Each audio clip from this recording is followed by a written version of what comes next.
On coming into office 3 years ago, the centrepiece of this government's health policy was the introduction of universal health insurance.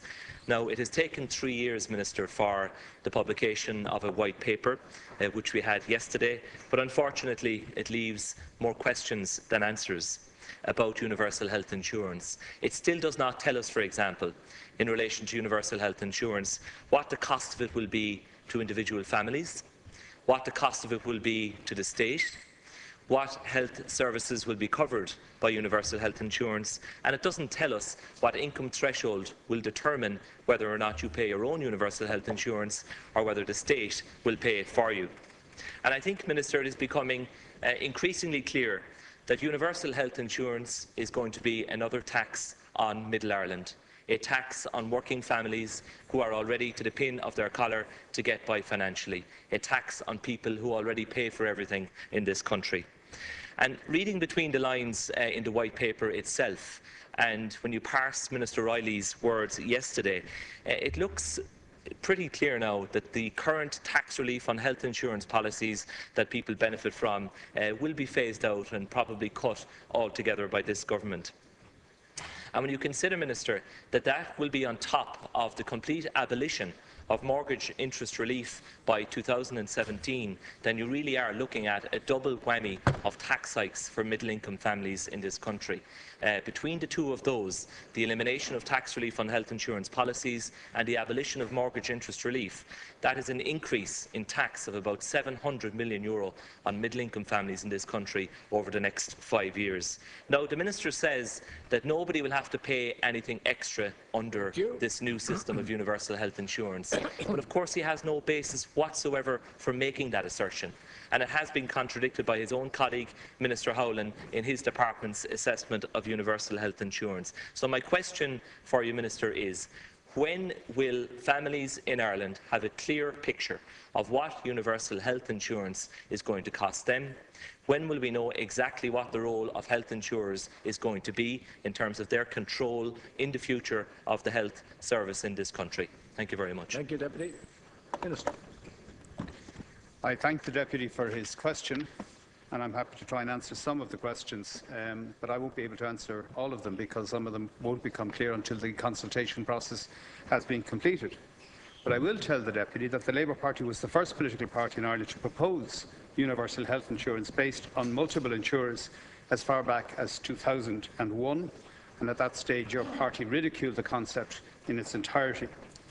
Our spur then, as now, was the inequity and the inefficiency of Ireland's two-tier health system. Our party and our parties in government, Fine Gael and Labour, believe that a person's access to medical care should be determined by their medical needs and not the money in their pocket.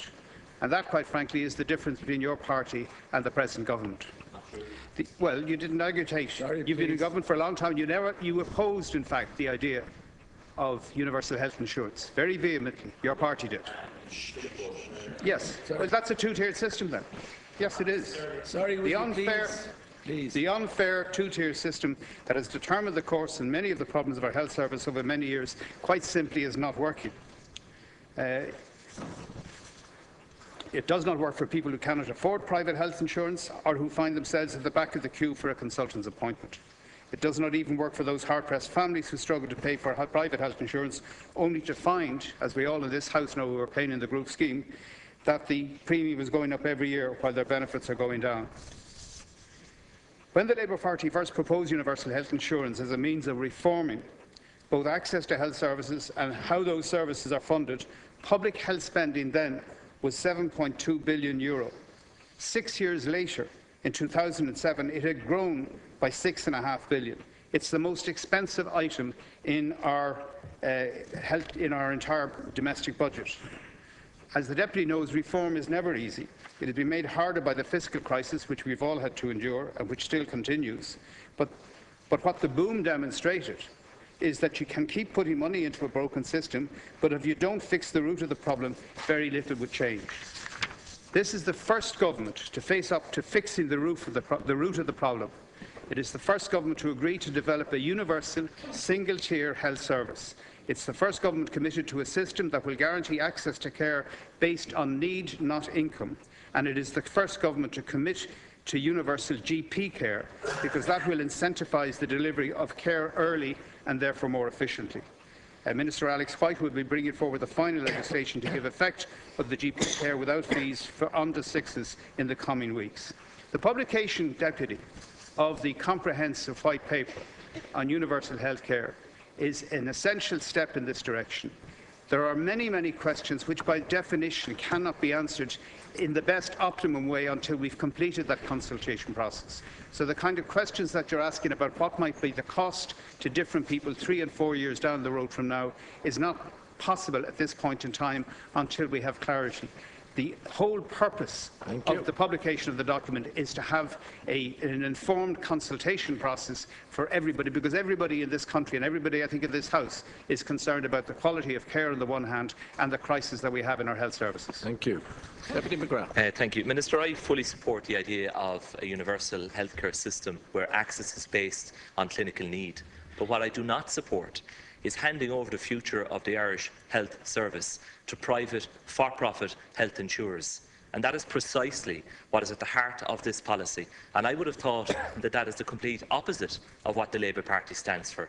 And the fundamental question is, if somebody under this system needs access to the Irish healthcare service, who will determine the nature of that access and the terms of that access? Will it be a doctor or will it be a private health insurance company? The answer is, Minister, and all the indications are pointing to the fact that it will be the private health insurance industry will make those decisions. There is another way, which is to have a public health system fully funded based on taxation. That is another alternative, Minister. And the bottom line is here, Minister, that the government policy is going in the exact opposite direction of what you say you are trying to achieve, which is to have more and more people having private health insurance and ultimately everybody through the rollout of universal health insurance. You're driving people out of the market. That's what you're doing. Thousands and thousands of people are dropping their health insurance because of government policy and government decisions, namely the change to the tax relief, for example, on health insurance premiums announced in the last budget.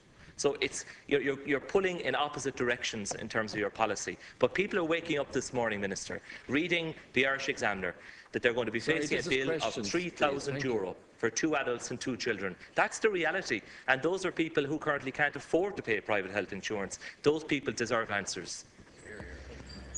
Minister. Well, the first thing I would say to you, Deputy, I think you would concede that the present model is not working satisfactorily. I think everybody in this House, while we may argue as to why and the detail of it, I don't think anybody could rationally say that our present system, which is very, very expensive by international standards, is working possibly.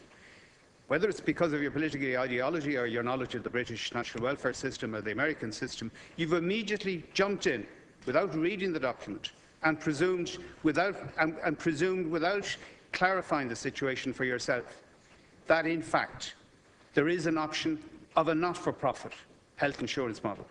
It was established by the coalition government in 1954, called the voluntary health insurance. It is a not-for-profit health insurance system. Many of the systems in continental Europe which have a... Sorry, there's a time limit here, would you please? I'm trying to answer a question that you put to me, and you're not accepting it. We have a not-for-profit model insurance company already.